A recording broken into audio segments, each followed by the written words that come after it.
Good afternoon, Belize. It's midday and you're tuned into the news at noon, where we bring you the latest updates from around the country. I'm Isana Cayetano and here's what's making headlines today. Who really controls the sweet profits of Belize's sugar? Agriculture Minister Mai says sugar transparency isn't optional. UB staff demands action after a decade-long pay freeze. These stories and more are coming up in just 1 minute. In the face of tragedy, you depend on accurate and timely information. In times of triumph, you seek to be inspired. You demand transparency and accountability. Your desire is to know and to understand, to be heard and seen.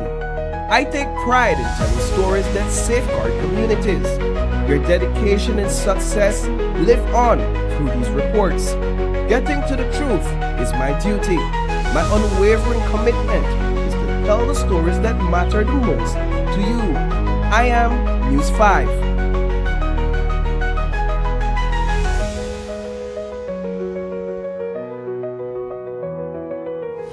Welcome back.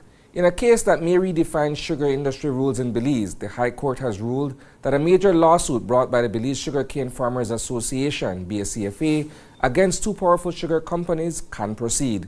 At the heart of the dispute, millions in fair trade premiums that farmers say were wrongfully withheld, entangled web contracts, expired agreements, and international arbitration clauses. The farmers argue that they were cut out of payments they rightfully earned for the 2021-2023 crop years. But one of the companies, T&L Sugars Limited, says the matter doesn't belong in a Belizean court at all. It should be handled in London under English law or through arbitration.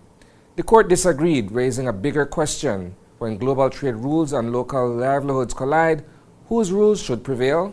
I want to make this categorically clear.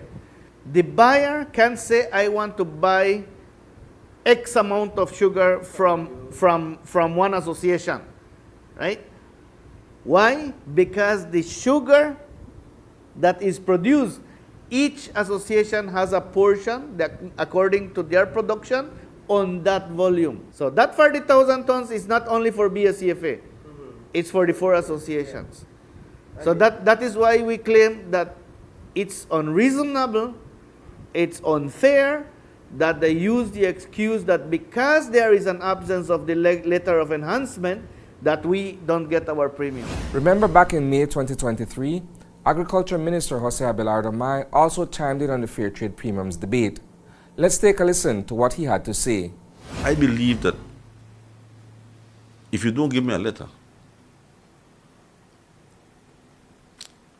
you then cannot sell my sugar as fair trade. It means then that you would have to separate sugar from the associations, market that separately from my sugar. Because if you do sell it, you have to disclose by law. So it puts them it forces them to be in a position where they have to disclose. All this regulation is asking for is for disclosure. This regulation now puts more, I should say, it forces them to implement fair trade. The bigger question, when global trade rules and local livelihoods collide, whose rules should prevail?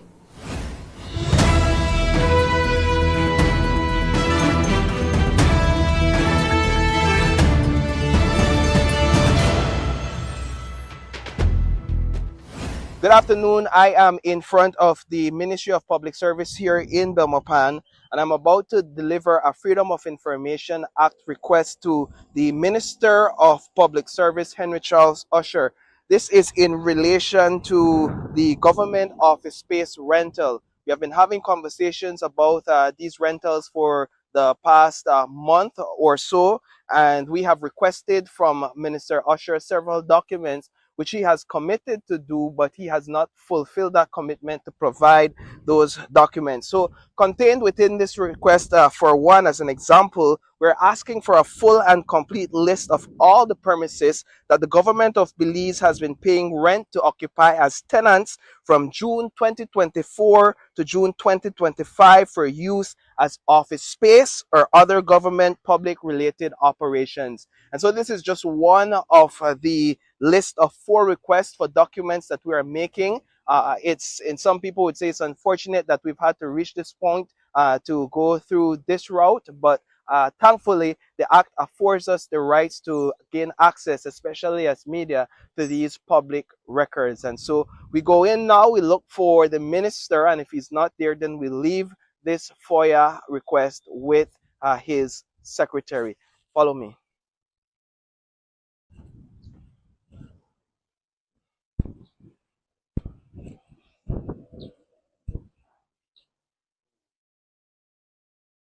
Morning.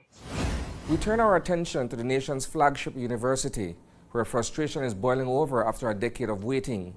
The University of Belize Faculty and Staff Union, UBFSU, is demanding immediate action on a long-promised 9% salary increase. The raise, which would be the first in 10 years for UB employees, was approved earlier this year but remains stalled, caught in a tug-of-war between the university's administration and the government of Belize. In a strongly worded press release issued today, the union accuses both the UB leadership and the Ministry of Finance of failing to deliver on their commitments.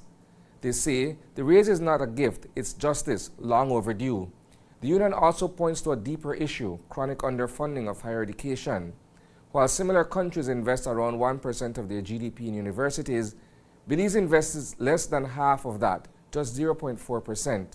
The UBFSU is now calling for a high-level meeting this Thursday, July 10th, with government ministers, union leaders, and university board members. Their message is clear: no more delays, no more empty promises, only concrete commitments. After 10 years of waiting, UB's faculty and staff say they're done being patient. That's a wrap for the news at noon. But don't worry, there's plenty more coming your way at 6 p.m. We'll dive deeper into these stories and more. In the meantime, visit greaterbelize.com and follow us on Facebook for real-time updates. And don't miss Open Your Eyes tomorrow morning for fresh takes on today's headlines.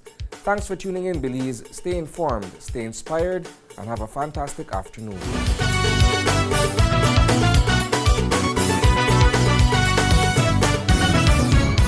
Las últimas noticias divulgadas por el Vaticano. Veracidad, imparcialidad. Este es el término utilizado. Hemos estado haciendo el trabajo como organización. Y tus noticias en español. Están en aguas beliceñas, entonces esta bandera se queda aquí. Sintoniza Canal 5 cada viernes a las 7 de la noche. Tenemos que resolver dos grandes problemas de este país. Su voz importa, su acción cuenta. Transfusión sanguínea, elementos que indican un deterioro evidente del estado de salud. Somos Noticiero 5 semanal. Perdió la vida en un heroico intento de proteger a su hermano. El Tribunal de Magistrados de la ciudad de Belice se paralizó. La policía está investigando 2 asesinatos separados. Tu fuente de información.